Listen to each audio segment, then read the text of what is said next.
So at this time, I'd like for us to receive Brother Yusha.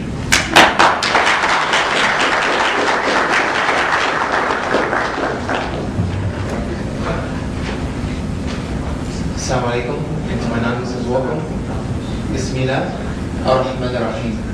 I begin in the name of God, who is most gracious and most merciful. I don't know if I will be able to tell you a story quite as colorful as the one you just witnessed, or as interesting. I'll do my best to attempt, God willing, inshallah.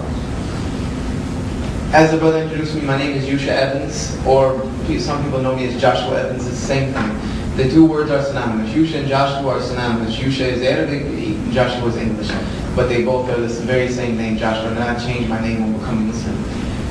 Since I am short of time, because I did get trapped in some very serious traffic, I'm going to try to be very quick and tell you a really, really long story in a very, very short amount of time. So bear with me if I speak too fast. Feel free to raise your hand, tell me to slow down, throw something at me, whatever you feel is necessary. I was born and raised in Greenville, South Carolina in a very, very strict religious Methodist upbringing. I was raised by my grandparents who, as they say, old-fashioned. Just to give you some glimpse into what I mean by old-fashioned and very strict religious, I'm going to use gender issues just because they paint a very good picture. When it came to girls, when I reached the age of puberty and started becoming interested in girls and not thinking they just had cooties, girls were a no-no in my house. Not so much a no-no as a sense that if I wanted to have a girl over to the house, it had to be an appointment set. My grandmother and grandfather had to know they were coming, and when they came, we had to sit in the formal living room, which in most southern homes you have a formal living room, and you have a dining room and all these other things.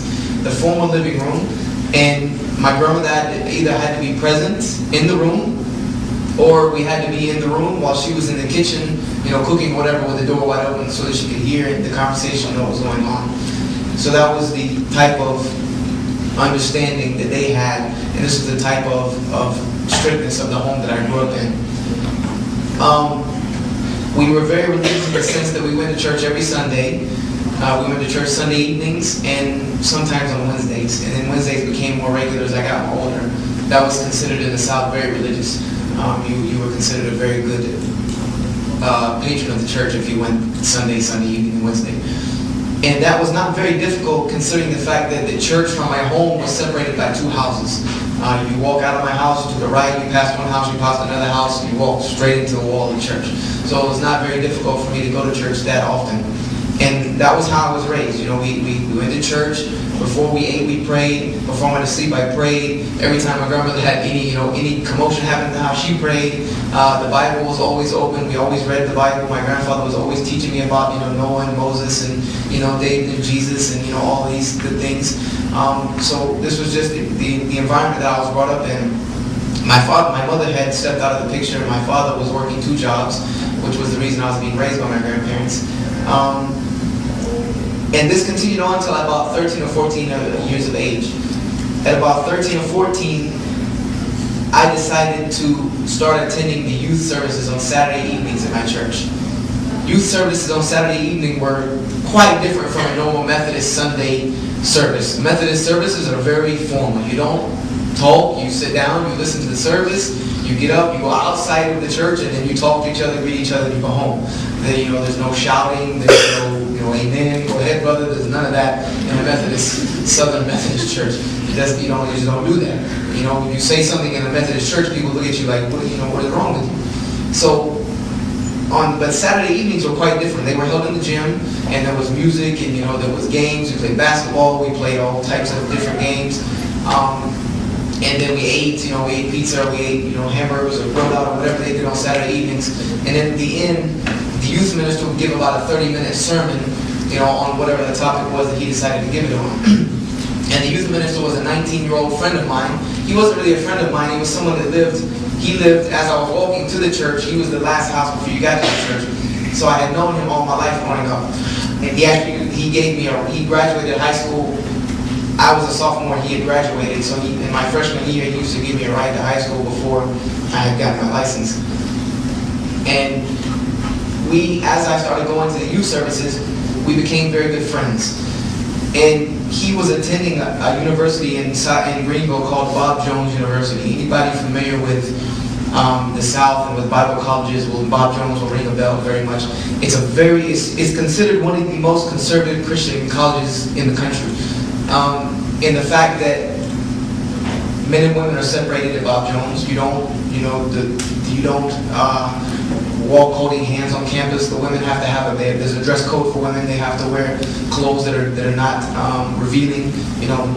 They have to wear shirts that come to the ankles, shirt sleeves that come to the ankles, skirts that come to the wrists, skirts that come to the ankles. The men have to dress in an attire that is not, flashy and things of this nature.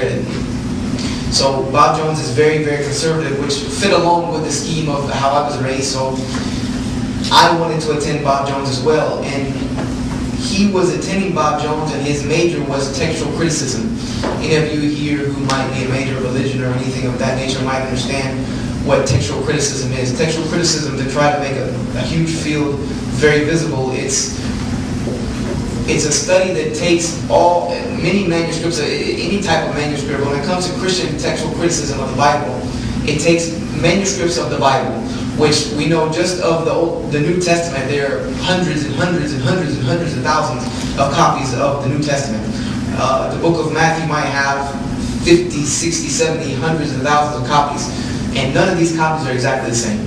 Not one single is exactly the same to the letter. So what a textual critic does is he sorts through all of these. He learns ancient Greek, ancient Hebrew, and Aramaic, and he tries to find out the date on these texts, and then which ones are the oldest, and not only which ones are the oldest, but which ones are the most original.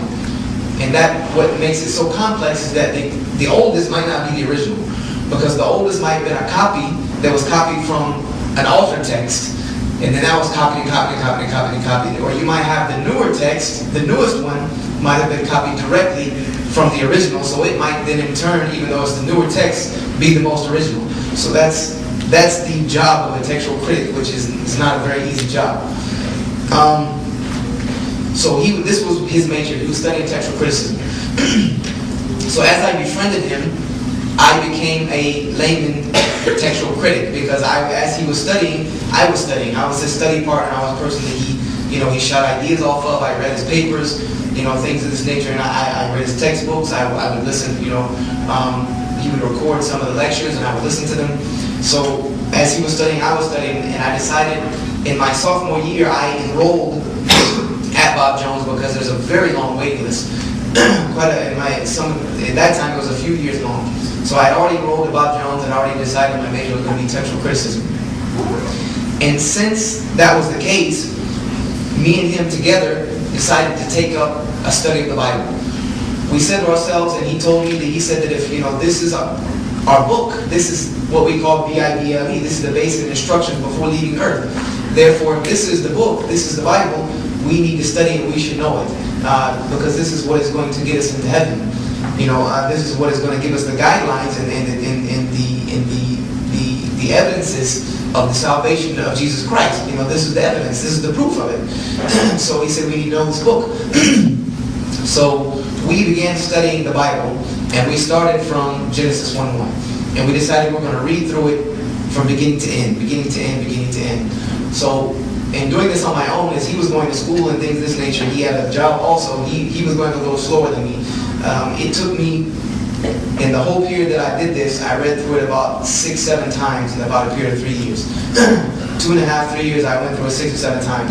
And the Bible is a pretty big book. I will give it that. It's a pretty long read.